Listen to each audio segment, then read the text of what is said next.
Hello everyone, आज हम बनाने वाले हैं मोतियों की ब्यूटीफुल फ्लावर डिज़ाइन। जो आप यहाँ पे देख रहे हैं वही हम आज की वीडियो में बनाएंगे। तो वेलकम टू माय चैनल खुशहाल। ये फ्लावर बनाने के लिए मैंने यहाँ पे लिए हैं 3 mm की ये हरी वाली मोतियाँ, और यहाँ पे मैंने लिया है 8 mm की मोतियाँ, 6 mm की मोतियाँ और ये नायलॉन वायर। आप यहाँ पे मोटे वाले थ्रेड का भी यूज़ कर सकते हैं। तो यहाँ पे देखिए हमने यहाँ पे लिए हैं 3 mm की 16 मोतियाँ। तो यहाँ पे काउंट कर लेते हैं। देखिए कुछ इस तरह से हमने 3 mm की 16 मोतियाँ ले लिए हैं। अब इन मोतियों को हम यहाँ पे नीचे में ला कर के गांठ लगा देते हैं, जो ये एक सर्किल का शेप में आ जाएगा। तो ये देखिए यहाँ पे नायलॉन वायर का जब भी आप यूज़ करें तो यहाँ पे गांठ 2 से ज़्यादा दीजिए, क्योंकि ये जल्दी खुल जाते हैं। और यहाँ पे देखिए इस तरह से हम गांठ देने के बाद ये हमारा एक सर्किल शेप में आ जाएगा।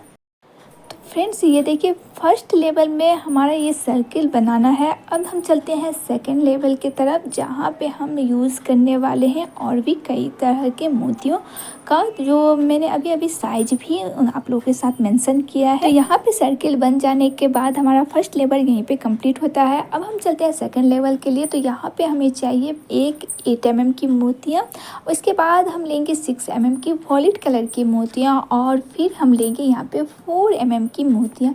तो यहाँ पे साइज जो है सो थोड़ी सी ज़्यादा कलर की साइज है। तो यहाँ पे हम जो है सो 5 मोतियाँ हम लेंगे 4 mm की। तो यहाँ पे देखिए आप 4 भी ले सकते हैं, आप 5 भी ले सकते हैं। हम यहाँ पे 5 मोतियों का बनाने वाले हैं। तो यहाँ पे देखिए इस तरह से हम ले लेते हैं, जैसे कि आप वीडियो में देख रहे हैं। फ्रेंड्स अगर आप मेरे बातों से नहीं समझ पा रहे हैं तो वीडियो को ध्यान से देखिए, आप इजीली समझ जाएंगे। अब हम यहाँ पे देखें तो हम इस मोतियों को इस तरह से लाइन में लाने के बाद यहाँ जो वॉलेट कलर की जो हमारी मोतियाँ हैं, यानी कि 4 mm मोतियों को हम छोड़ते हुए वॉलेट कलर के मोतियों से हम निकालेंगे। वाइट कलर की मोतियों के साथ नीचे वाले 3 mm की मोतियाँ में हम निकालेंगे। तो ये देखिए कुछ इस तरह से हो जाएगा। यहाँ पे हम देखेंगे कि हम दूसरे मोतियों में निकालेंगे, यानी कि एक मोतियों को गैप करते हुए दूसरी मोतियों से हम थ्रेड को निकालते हैं, और फिर हम यही प्रोसेस को फॉलो करेंगे। यानी कि यहाँ पे हम लेने वाले हैं एक 8 mm की मोतियाँ, फिर हम 6 mm की मोतियाँ, और फिर हम लेंगे 4 mm की मोतियाँ। तो यहाँ पे देखिए इस तरह से हम लेने के बाद 6 mm की मोतियों से हम थ्रेड को निकालेंगे, और फिर हम यहाँ पे 2 मोतियों को नीचे वाले जो है ना ग्रीन कलर के 3 mm की मोतियाँ, वहाँ पे हम 2 मोतियों को गैप करते हुए दूसरे मोतियों में हम निकालेंगे। यानी एक गैप होगा, दूसरे मोतियों से हमारा ये निकलेगा। अगर इस तरह से हम देखें तो नीचे में हमने 16 मोतियाँ लिए थे, तो ऊपर में हमारा जो है सो 8 ये फ्लावर की पाखुड़ी बनने वाली है। तो कुछ वो इस तरह से दिखने लगेगा। और इसी तरीके से हमारा जो है सेकेंड लेवल जो है वो भी कंप्लीट हो गया है। अब हम चलते हैं थर्ड लेवल की तरफ। मैं यहाँ पे थर्ड मतलब लेवल वाइज बता रही हूँ ताकि आप लोग आसानी से समझ सकें। अब यहाँ पे देखिए कि हमने ना 2 मोतियों का गैप रखा, यानी कि एक मोतियाँ गैप की, एक मोतियों से थ्रेड निकला। तो जहाँ से मोतियों का गैप रहा वहाँ से हम थ्रेड को निकालेंगे। इसके बाद हम 4 mm की मोतियाँ हम 11 लेंगे, और हम उसको इस तरह से देते हुए ऊपर वाले जहाँ पे हम 5 मोतियाँ लिए थे 6 मोतियों के साथ, 6 mm की मोतियों के साथ 4 mm की मोतियाँ जहाँ हम लिए थे ना सेकेंड लेवल में, वहाँ पे हम 5 mm की मोतियों के बीच में सेंटर में 5 मोतियाँ जहाँ हम लिए थे वहाँ पे हम सेंटर से निकालते। फिर हम दूसरी तरफ से यही प्रोसेस, यानी कि 11 हम 4 mm की मोतियाँ लिए हैं और उसे इस तरह से पिरो लिए हैं। थर्ड लेवल के हम सेकेंड टाइम जब करेंगे तो यहाँ पे देखिए फर्स्ट टाइम तो हमें दोनों तरफ से 11 मोतियाँ लेनी है 4 mm की।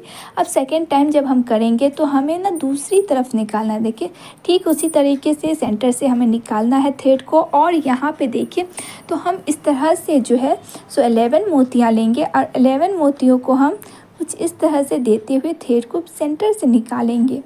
अब हमारा जो यहाँ पे है, जो हाँ हम पहले से बना चुके हैं, तो यहाँ पे हम 6 मोतियों का गैप नीचे से लेंगे, यानी कि हम 4 mm की मोतियाँ लेंगे, और फिर नीचे से हम काउंट करेंगे। ये 6 मोतियों के बाद हम वहाँ से थ्रेड निकाल लेते हैं। तो ये देखिए यहाँ पे हमने 5 मोतियाँ ले लिए हैं, और नीचे से 6 मोतियों को हम काउंट कर लेते हैं, और यहाँ से हम थ्रेड को निकाल लेंगे। इसी तरह से हम प्रोसेस को फॉलो करते हुए आगे की तरफ हम निकलते जाएंगे। लेकिन ध्यान दीजिए कि यहाँ जो है सो हम नीचे में डायरेक्ट हम थ्रेड को जहाँ पे हमारा 3 mm की मोतियाँ हम नहीं निकालेंगे, यानी कि हम यहाँ से हम स्टार्ट करने वाले हैं, यानी कि हम जहाँ 11 मोतियाँ का यूज़ करने वाले वहाँ से हम थ्रेड को निकालेंगे।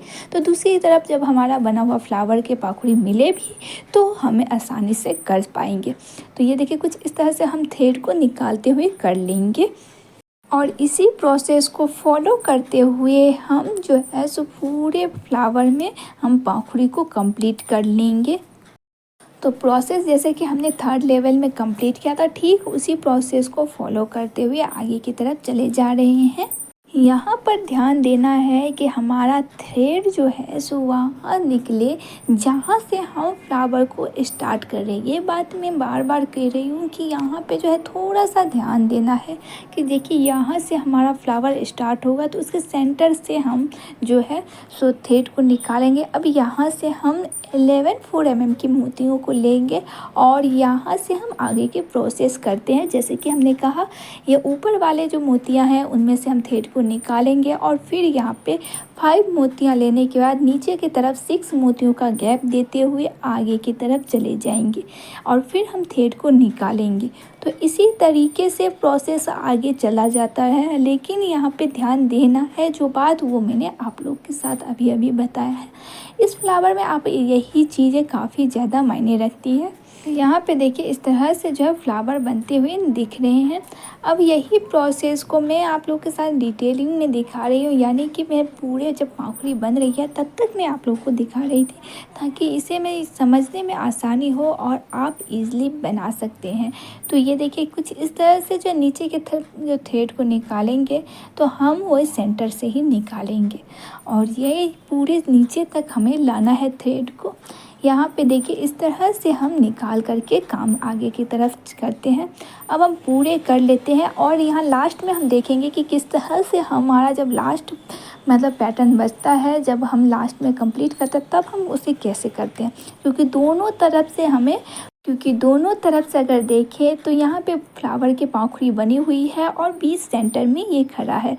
तो इसीलिए हमें जो है सो यहाँ पे हमें 6 मोतियों के ऊपर से हमें निकालना है थ्रेड को और यहाँ पे हमें निकाल लेना है 5 मोतियाँ। तो ये देखिए यहाँ पे हमें 5 मोतियाँ लेनी है। जो हम अभी जो बताए थे ना, हमें 11 मोतियाँ लेना पड़ता था, लेकिन अब हम 6 मोतियों से निकालते हुए 5 मोतियाँ हम इसमें और इन्वॉल्व करेंगे। तो यहाँ पे हम देखिए तो 5 मोतियाँ ऐड करने के बाद यहाँ पे 11 मोतियाँ हो जाती है। तो एक साइड के पाखुड़ी ठीक उसी प्रोसेस से करेंगे, यानी कि दूसरी तरफ से निकालेंगे और फिर हम जो है सो दूसरी तरफ 5 मोतियों को लेकर जैसे कि हम करते हैं नीचे से 6 मोतियों का गैप देते हुए आगे की तरफ हम कर लेते हैं। तो ये हमारा जो है फ्लावर्स की जो पाखुड़ी है वो यहाँ तक आ चुका है। यहाँ पे हम 5 मोतियों के साथ काउंट कर लेते हैं कि नीचे की तरफ से हमारा 6 मोतियाँ होनी चाहिए और हम थ्रेड को नीचे तरफ ले जाएंगे जहाँ पे हमारा फर्स्ट लेवल कंप्लीट हुआ था। तो यहाँ पे मैंने कलर को आप लोग अच्छे से समझ सके इसीलिए मैंने यहाँ पे 3 mm की एक ही कलर यानी कि ग्रीन कलर का यूज़ किया है। आप चाहे तो सेम कलर का भी यूज़ कर सकते हैं। अब यहाँ पे देखिए तो यहाँ पे नीचे की तरफ जो है सो फर्स्ट लेवल में वो फिल नहीं हुआ है, वो अभी भी खाली जगह है। तो उसको फिल करने के लिए मैंने यहाँ पे 8 mm की मोतियाँ लिए हैं और उसे हम इसके अपोजिट साइड मोतियाँ देने के अपोजिट साइड से हम यहाँ पे थ्रेड को निकाल लेते हैं और इसे ईज़िली फिल कर लेते हैं। तो ये देखिए हमारा जो है ये फ्लावर कंप्लीट हो चुका है। अब हमें ये फिल करना बाकी है और यहाँ से ये देखिए कुछ इस तरह से हमें इसे गांठ देनी है। नायलॉन वायर में जब आप गांठ देते हैं तो अच्छे से गांठ देने के बाद इसे हम एक मोतियों से ऊपर की तरफ निकाल लेते हैं ताकि हमारा ये फिनिशिंग अच्छा हो। और ये देखिए मोती का वाला जो ये फ्लावर था वो हमारा कंप्लीट हो चुका है। तो आपको ये वीडियो कैसा लगा ज़रूर कमेंट कीजिएगा। वीडियो अच्छा लगे तो प्लीज़ लाइक कर दीजिएगा, चैनल पर नए तो सब्सक्राइब कर दीजिएगा और भी अगर आप हमें कुछ कहना चाहते हैं तो ज़रूर हमें कमेंट कीजिए। ये हमारा फ्लावर जो है मोतियों वाला वो रेडी हो चुका है।